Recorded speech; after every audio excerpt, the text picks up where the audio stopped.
सर्व सृष्टीचा निर्माणकर्ता परमेश्वर याच्या नावाला मान, महिमा आणि गौरव सदा सर्व काळ असो. उपासना कार्यक्रमामध्ये आपले हार्दिक स्वागत. प्रियानो, मागील कार्यक्रमात आपण पाहिले होते की इस्रायल राष्ट्र कसे विभाजनाच्या स्थितीत होते. आता या विभाजित राज्यात गृहयुद्धाच्या पार्श्वभूमीवर सामर्थ्य, बदलत्या युती आणि धक्कादायक विश्वासघाताची एक आकर्षक कथा उलगडणार आहे. आजच्या अध्ययनात दावीद, अब्नेर, इशबोशेत आणि योवाब यांच्यासारख्या महत्त्वाच्या व्यक्तींमधील गुंतागुंतीचे नाते आणि सत्ता संघर्ष यावर आपले लक्ष वेधले जाईल. तसेच नेतृत्व, निष्ठा आणि दैवी हस्तक्षेपाची भूमिका यांचा उत्तम गुंफण आपणास या अध्ययनात पाहायला मिळेल. तर मग चला प्रियानो, आपण वेळ न दवडता आपल्या अध्ययनाची सुरुवात करूया. श्रोत्यानो, ह्या दिवसांमध्ये आम्ही जुन्या करारातील शमूएलाचे दुसरे पुस्तक ह्याचं अध्ययन करीत आहोत. आज 3 अध्यायाच्या 14व्या वचनापासून पुढच्या वचनांवर आम्ही विचार करणार आहोत. मला खात्री आहे की 3 अध्यायात आम्ही ज्या गोष्टी पाहिल्या होत्या सुरुवातीला त्या आपल्या स्मरणात आहेत. आम्ही पाहिलं होतं कशा प्रकारे इशबोशेतने अब्नेरला आपल्या वडिलांच्या उपपत्नीशी संबंध ठेवण्याबद्दल विचारले होते. इशबोशेत आणि अब्नेरामध्ये ह्यामुळे बेबनाव निर्माण झाला आणि अब्नेराने त्याला म्हटले की मी शौलाच्या घराण्याकडून राज्य हिसकावून घेईन आणि दाविदाची गादी दानापासून बेरशेबापर्यंत इस्रायल व यहुदा याजवर स्थापीन, अशी आनभाग परमेश्वराने केली आहे. तदनुसार मी त्याशी वर्तन केले नाही तर देव अब्नेराचे त्या मानाने किंबहुना त्याहूनही अधिक शासन करो. अब्नेराने नंतर आपल्या नावाने दाविदाकडे जासूत पाठवून सांगितले की हा देश कोणाचा बरे. आणखी असे सांगितले की आपण माझ्याशी सलोखा करा. दाविदाने त्याची ही गोष्ट मान्य केली, परंतु त्याच्यासमोर एक अट ठेवली की जेव्हा तू मला भेटायला येशील तेव्हा आपल्याबरोबर शौलाची कन्या मिखल हिला घेऊन ये, नाहीतर तुझी आणि माझी भेट व्हायची नाही. आता आपण 14 पासून पुढच्या वचनांवर विचार करूया. 14वं वचन सांगतं, दाविदाने शौलाचा पुत्र इशबोशेत याचकडे जासूत पाठवून सांगितले की माझी स्त्री मिखल, जी मी 100 बलिष्ठांच्या अग्रत्वचा देऊन घेतली, तिला मजकडे पाठवून दे. आम्ही पाहिलं होतं श्रोत्यानो की मिखल ही दाविदाची पहिली पत्नी होती, परंतु शौलाने तिला दाविदापासून दूर केले आणि ह्याचमुळे दाविदाने दुसऱ्या स्त्रियांकडे दृष्टी टाकली. 15 आणि 16 वचने सांगतात, इशबोशेताने लोक पाठवून तिचा नवरा लैशाचा पुत्र पालटिएल त्याच्यापासून तिला आणले. तिचा नवरा तिच्याबरोबर गेला तर बहुरेमापर्यंत तिच्या मागून रडत गेला. तेव्हा अब्नेर त्यास म्हणाला, परत जा. मग तो माघारा गेला. अब्नेरने मैत्री संपादन करण्यास जी इच्छा दर्शविली तिचा दाविदाने स्वीकार केला. अब्नेरच्या विश्वासघाताच्या कृत्यामुळे आम्हाला दिसेल की दावीद संपूर्ण इस्रायलवर राजा झाला. अब्नेर हा शौलाचा चुलत्या होता आणि त्याच्या सेनेचा सेनापती होता. त्याचा दरारा आणि अधिकार फार अधिक होता, त्यात काही शंका नाही. तरी सुद्धा श्रोत्यांनो, शौलाच्या मृत्यूनंतर आम्हाला त्याच्यामध्ये कुठलाच प्रामाणिकपणा किंवा विश्वासूपणा आढळत नाही. जेव्हा शौलाचे राज्य अनेक शत्रूंद्वारा घेरलेले होते तेव्हा अब्नेरने फार शूरपणे साहसाने लढाया लढवून विजय प्राप्त केला. तरी सुद्धा शौलाशी त्याचा जो प्रामाणिकपणा होता तो व्यक्तिगतरित्या सत्ता आणि स्वार्थ ह्यांनी भरलेला होता. शौलाच्या मृत्यूनंतर इशबोशेताला गादीवर बसविण्याचे कार्य काही त्याचे शौलावर विशेष प्रेम होते ह्यामुळे नव्हते. त्याला असे वाटले की कमजोर राजा असल्यावर त्याच्या सर्व युक्त्या सफल होतील आणि स्वतःचा स्वार्थ त्याला साधता येईल. कुठल्याही स्वार्थी व्यक्तीला तिच्या स्वनीतिमत्वाविषयी थोडे डवचले की ती बिथरून जाते. नैतिक गोष्टींचा काही एक विचार न करता अब्नेर तुरंत दाविदाकडे गेला, जेणेकरून इस्रायलावर त्याचा राजा म्हणून नियुक्ती व्हावी. जेव्हा अब्नेर दाविदाकडे हेब्रोन ह्या ठिकाणी त्याच्याशी मैत्रित्वाचा हात मिळविण्यास गेला तेव्हा तो पूर्णपणे विसरला की तो स्वतःच्याच राजाचा विश्वासघात करीत आहे. योवाब, ज्याचा भाऊ असाहेल, ह्याला अब्नेरने स्वतःचा बचाव करण्यासाठी मारले होते. त्यामुळे योवाबच्या मनात अद्यापही त्याच्याबद्दल बदल्याची भावना होती. तो भावाच्या मृत्यूच्या बदल्याच्या भावनेने अजूनही पेटलेला होता. ती घटना त्याच्या मनात ताजी होती. जेव्हा अब्नेर दाविदाकडे आला तेव्हा त्याचे येणे सुद्धा योवाबाकरिता धोक्याचे होते, कारण अब्नेर चांगला अनुभवी आणि मुरलेला व्यक्ती होता. त्याच्या येण्यामुळे योवाबच्या पदाला धोका होता. दाविदाशी बोलणे केल्यानंतर अब्नेर जेव्हा जाऊ लागला तेव्हा योवाबाने त्याला बोलावणे पाठविले. योवाबच्या ह्या सूड घेण्याच्या योजनेबद्दल दाविदाला काहीच कल्पना नव्हती. त्या योजनेच्या अज्ञानतेमध्ये वापस येणे अब्नेरचा शेवट होता. हा योद्धा जो स्वतःच्याच स्वार्थासाठी सर्व करीत होता, तो शेवटी स्वतःच्याच जाळ्यात पडला. आणि 3 अध्याय 27व्या वचनामध्ये आम्हाला ह्याचे कारण वाचायला मिळते. 27वं वचन पहा. अब्नेर हेब्रोनास परत आला तेव्हा त्याशी एकांती बोलण्यासाठी म्हणून योवाब त्यास वेशीच्या आत घेऊन गेला. तेथे आपला भाऊ असाहेल ह्याच्या रक्तपाताचा सूड उकविण्यासाठी त्याने अब्नेराच्या पोटावर असा वार केला की तो प्राणास मुकला. श्रोत्यानो, अब्नेरचा अनिश्चित मृत्यू फार अनिश्चित रीतीने जो झाला तो त्या सर्व लोकांकरिता एक चेतावणी होता, जे स्वतःवर अवलंबून राहतात आणि जे स्वतःच्या चलाखीला, धूर्तपणाला स्वतःच्या सामर्थ्याचे स्रोत मानतात. नीतिसूत्रे 4 अध्याय आणि 19वं वचन सांगतं, दुर्जनांचा मार्ग अंधकारासारखा आहे, त्याला कशाची ठेस लागते हे त्यास कळत नाही. जे लोक स्वतःच्या स्वार्थाच्या शोधात राहतात त्यांची एक समस्या असते, ती ही की तेही विसरतात की जीवनात त्यांचे अनुमान, त्यांचा धूर्तपणा सीमित आहे. स्वतःच्या योग्यतेवर, कुशलतेवर अधिक भरोसा ठेवून ते सैतानाच्या पिंजरात चालत जातात आणि शेवटी परमेश्वराच्या न्यायाला बळी पडतात.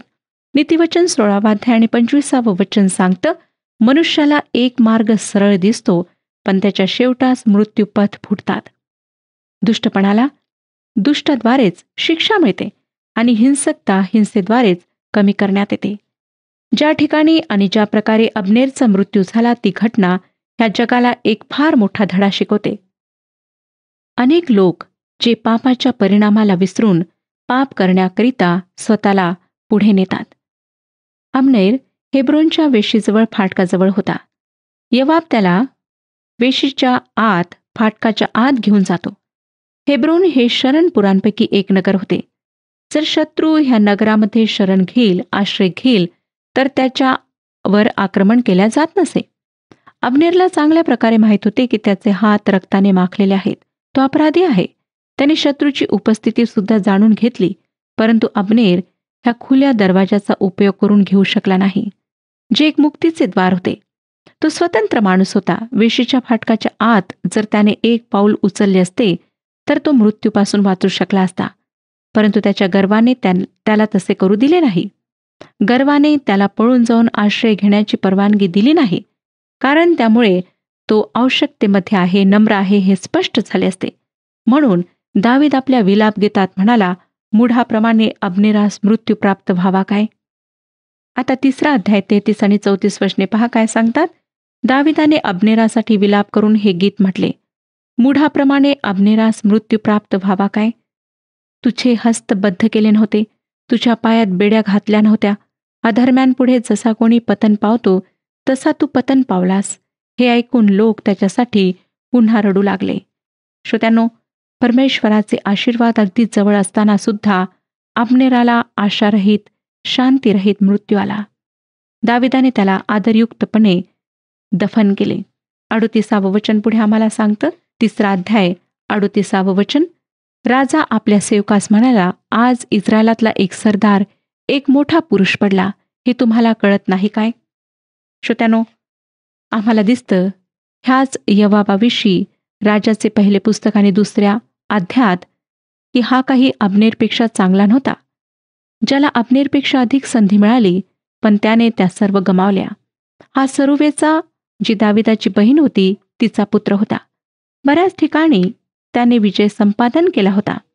जर त्याचा उद्देश आमच्याकरिता प्रश्नार्थक चिन्ह समोर आणतो, तरी त्याचे संपूर्ण जीवन दाविदाच्या कार्याकरिता समर्पित होते. नेहमी समोर राहण्याची त्याची इच्छा असे. अब्नेरचा घात त्याने सुडाच्या भावनेपेक्षा ईर्ष्या आणि संशय ह्यामुळे केला. त्याला मनात वाटत होतं की अब्नेरसारखा निपुण, हुशार आणि प्रसिद्ध पुरुष आला तर दाविदापुढे त्याचे महत्त्व कमी होईल. जरी योवाब दाविदासोबत बऱ्याच वर्षांपासून होता, तरी पण इतक्या वर्षे देवाच्या भक्तांसोबत राहून सुद्धा त्याच्या जीवनात कोठेच परमेश्वराचा स्पर्श दिसत नाही. त्याला दाविदाच्या परमेश्वरावरील विश्वासाची माहिती होती, पण स्वतः त्यावर विश्वास ठेवावा असे त्याला कधीच वाटले नाही. परमेश्वराच्या अभिषिक्ताच्या सेनेचा पुढारी म्हणून तो युद्ध लढला, पण ज्या परमेश्वराच्या नावात तो युद्ध लढला तो त्याच्या हृदयात मात्र नव्हता. स्वतःच्या बाबतीत अधिक भरोसा, स्वतःच्या गोष्टीत अधिक रुची आणि जगिक ध्येय ह्यामुळे योवाब परमेश्वर आणि मानव ह्या दोघांसमोर दोषी ठरून मेला. दावीद जेव्हा मरणासन्न होता तेव्हा त्याने शल्मोनाला बऱ्याचशा गोष्टी सांगितल्यात आणि त्या करण्याची जबाबदारी त्याच्यावर सोपवली. त्याने त्याच्या सेनेच्या सेनापतीविषयी त्याला विशेष रीतीने सावधान केले, ज्याची क्रूरता आणि अन्याय त्याला सहन होऊ शकला नाही. दाविदाने राजाचे पहिले पुस्तक 2 अध्याय आणि 5-6 वचनांमध्ये शल्मोनाला सांगितले होते. राजाचे पहिले पुस्तक 2 अध्याय 5 आणि 6 वचने. सरुवेचा पुत्र योवाब याने मजेशी कसे वर्तन केले हे तुला ठाऊकच आहे. नेराचा पुत्र अब्नेर आणि एथेरचा पुत्र अमासा हे जे इस्रायलाचे 2 सेनापती, त्यांचे त्याने काय केले हे तुला ठाऊकच आहे. त्या दोघांचा त्याने घात केला व शांततेच्या समयी युद्धप्रसंगासारखा रक्तपात केला आणि त्यात त्याने आपल्या कमरेचा कमरबंद व आपल्या पायातले पायतणे भिजविले. तर तू आपल्या अकलेचा उपयोग कर, त्याचे पिकलेले केस अधोलोकी शांतीने उतरू देऊ नको. श्रोत्यानो, शल्मोनाला ही जबाबदारी पार पडणे कठीण गेले नाही. जरी श्रोत्यानो अब्नेराच्या मृत्यूमुळे दाविदाचा यरूशलेमात जाण्यास मार्ग उघडला, तरी आम्हाला आढळतं की दावीद त्याबद्दल आनंद करीत नाही, परंतु तो अधिकाधिक परमेश्वरावर विसंबून राहतो. त्याने अब्नेरचा ज्यांनी घात केला त्यांचा नंतर न्याय केला.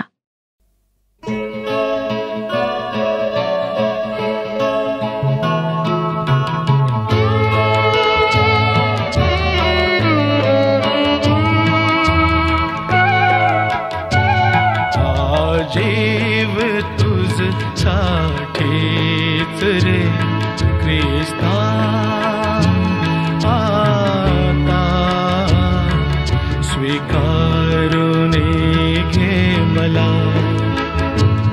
आलो मी तव दारीच रे ख्रिस्ता, आता कवटाळून घे मला. जीव तुझ साठीच रे.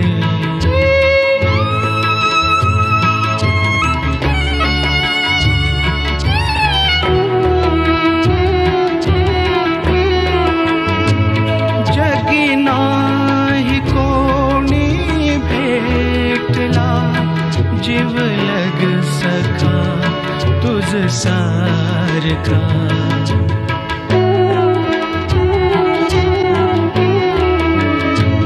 जगी नाही कोणी भेटला जीवलग सखा तुझ सारखा. भारावणे मन जाई रे ख्रिस्ता, बघता निस्वार्थ तव प्रेमा. जीव तुझ साठीच रे.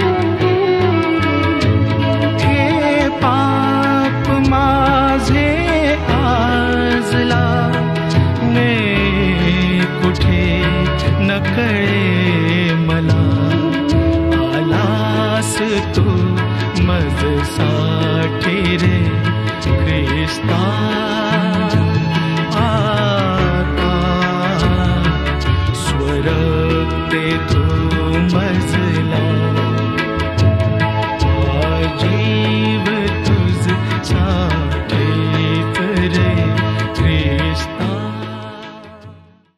आता आपण 4थ्या अध्यायाकडे वळत आहोत. इशबोशेत शौलाचा पुत्र मारला जातो. दाविदाला संपूर्ण इस्रायल राष्ट्रावर राजा म्हणून नियुक्त करण्यात येते. श्रोत्यानो, इस्रायलांकरिता त्रास आणि क्लेशाचे दिवस ह्या अध्यायसुद्धा सुरूच आहेत.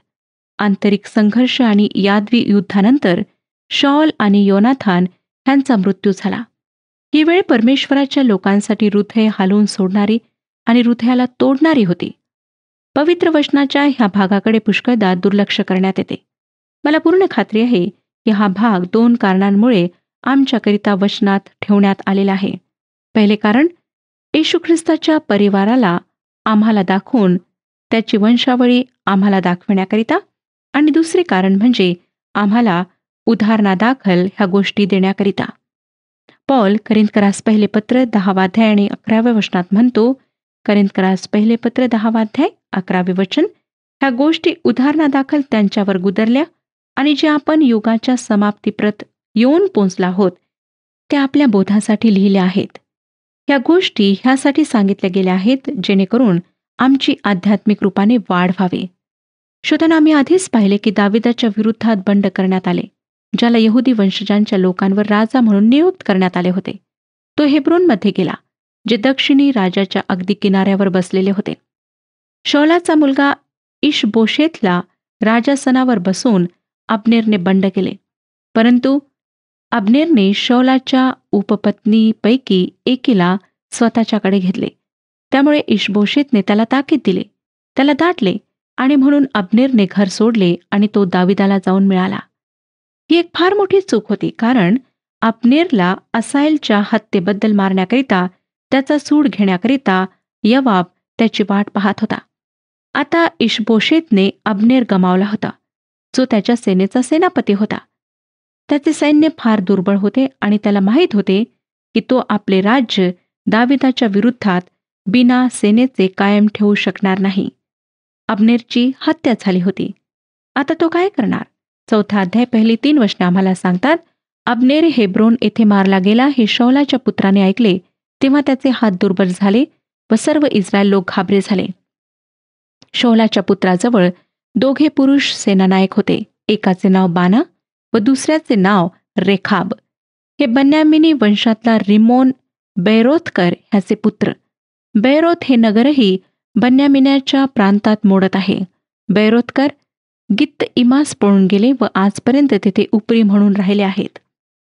श्रोत्यांनो, बेरोथकरास शौलाने घालून दिले होते, त्यामुळे ते गित्त इमास पळून गेले. बेरोथ हे त्यांचे नगर बन्यामीन वंशाची संपत्ती ठरले. त्यांच्या प्रांतात ते मोडत असे. 4थं वचन आम्हाला पुढे सांगतं, शौलाचा पुत्र योनाथान ह्याचा एक पुत्र होता, तो पायाने लंगडा होता. इस्रायल येथून शौल व योनाथान ह्याच्याविषयीचे वर्तमान आले तेव्हा तो 5 वर्षाचा होता.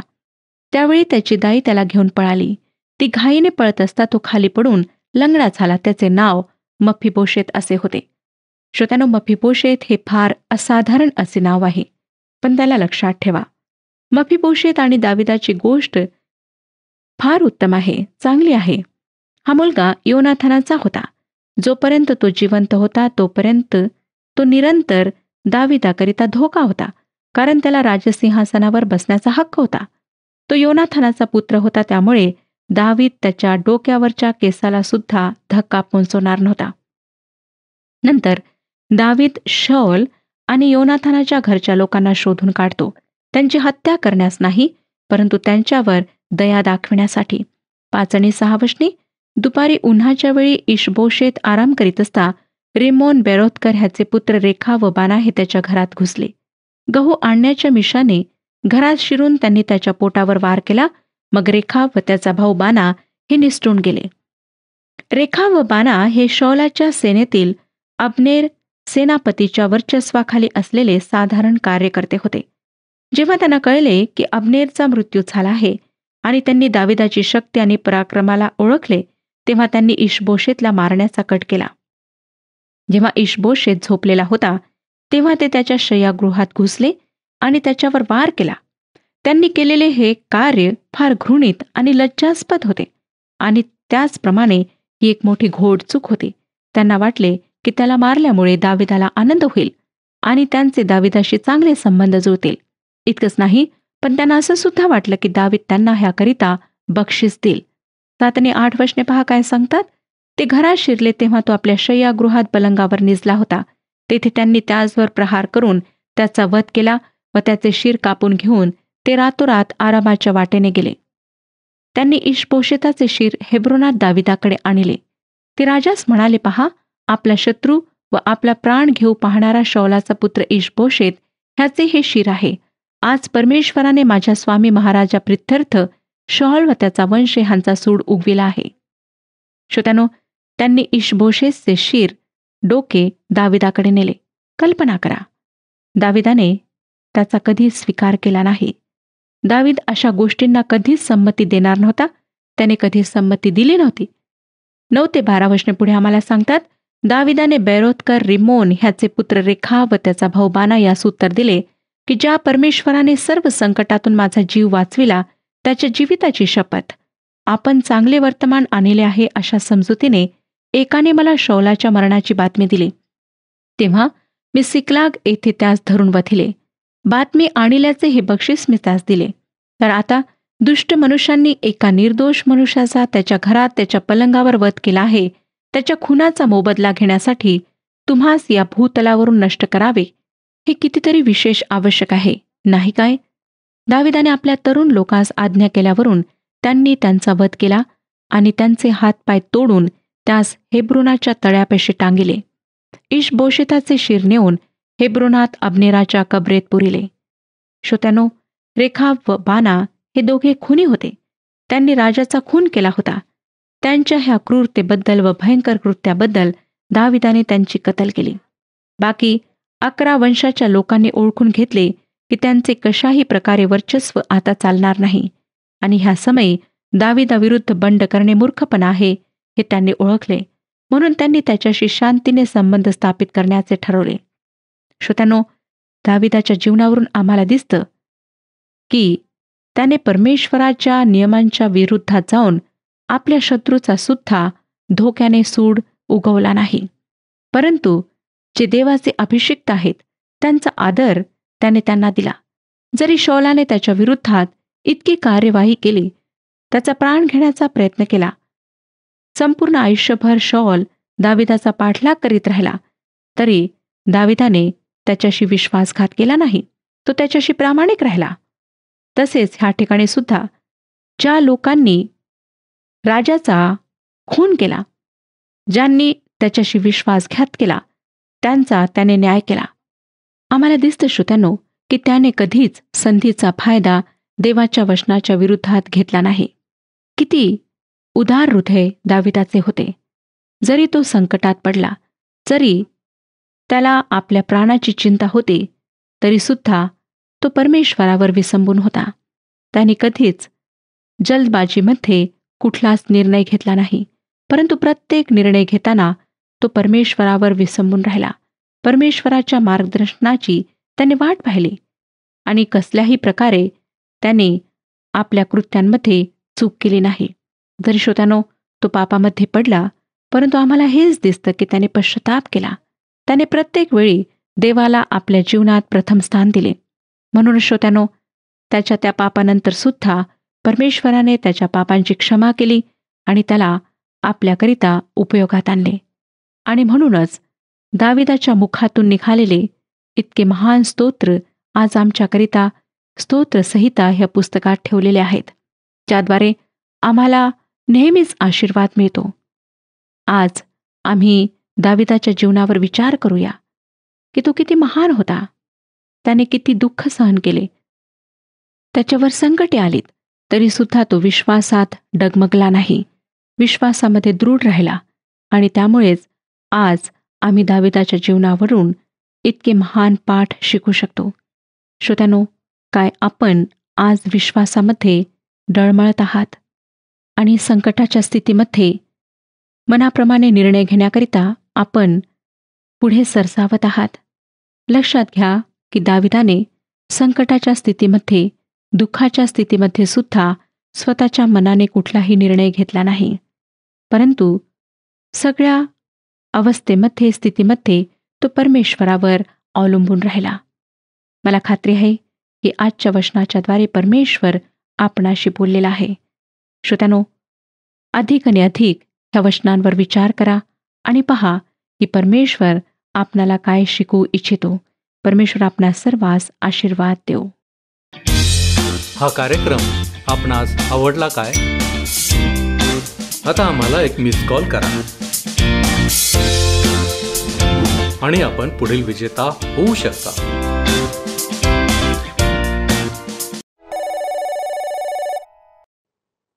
प्रियानो, आपण पाहिले की शौलाच्या वंशाचा कसा दुर्दैवी अंत झाला.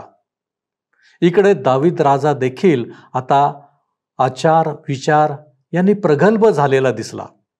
आणि याचे उदाहरण म्हणजे इशबोशेतचे मारेकरी यांचा दाविदाने केलेला न्याय, जो त्याच्या नेतृत्वाच्या नीतिमत्तेवर आणि दैवी न्याय जो चिरस्थायी आहे त्या आधारावर दिला गेला. प्रियानो, या गोष्टी आम्हाला जाणीव करून देतात की परमेश्वर आणि त्याच्या आज्ञा आमच्या रक्तात भिनल्या पाहिजेत. तेव्हाच आम्ही परमेश्वराने दिलेल्या मार्गावर दृढ राहू शकतो. आणि विशेष म्हणजे परमेश्वर आमच्या पक्षाचा असतो. काय आज आम्ही आमच्यावर प्रेम करणाऱ्या देवाच्या पक्षाचे आहोत? विचार करा. आपण प्रार्थना करू. सर्वसमर्थ आमच्यावरती दया आणि कृपा करणाऱ्या आमच्या प्रेमळ प्रभूजी, आम्ही तुझ्या चरणांपाशी आलेलो आहोत. प्रभू परमेश्वरा, आमचं जीवन हे तू दिलेला आशीर्वाद असे आहेत. आणि म्हणूनच प्रभू परमेश्वर देवबाप्पा, आम्ही केवळ आमची दृष्टी तुझ्यावरती लावून आहोत. आमचे आचार विचार, आमच्या कृती, सर्व काही बाप्पा आम्ही तुझ्या पवित्र हातामध्ये सोपवतो. कारण बाप्पा, आम्हाला ठाऊक आहे की आम्ही स्वतःहून या गोष्टी योग्य रीतीनं करू शकत नाही. परंतु ज्या वेळेस आम्ही तुझ्यावरती विसंबून अवलंबून असतो, त्यावेळेस बाप्पा मात्र आमच्या सर्व या गोष्टी योग्य अशा होऊ शकतात. आणि म्हणूनच प्रभूजी, आम्ही निश्चय केलेला आहे, आम्ही तुझ्या चरणांपाशी येऊन प्रभू परमेश्वरा तुझ्यामध्ये अधिक वाढण्यासाठी आम्ही प्रयत्नशील राहू. तुझी कृपा तू आम्हाला दे, तू आम्हाला सहाय्य कर. येशू ख्रिस्त आमचा प्रभू याच्या द्वारे मागतो म्हणून तू ऐक. आमेन. ख्रिस्ताने तुम्हाला निवडले आहे म्हणून योग्य फळ द्या. प्रभू आपणास सहाय्य करो.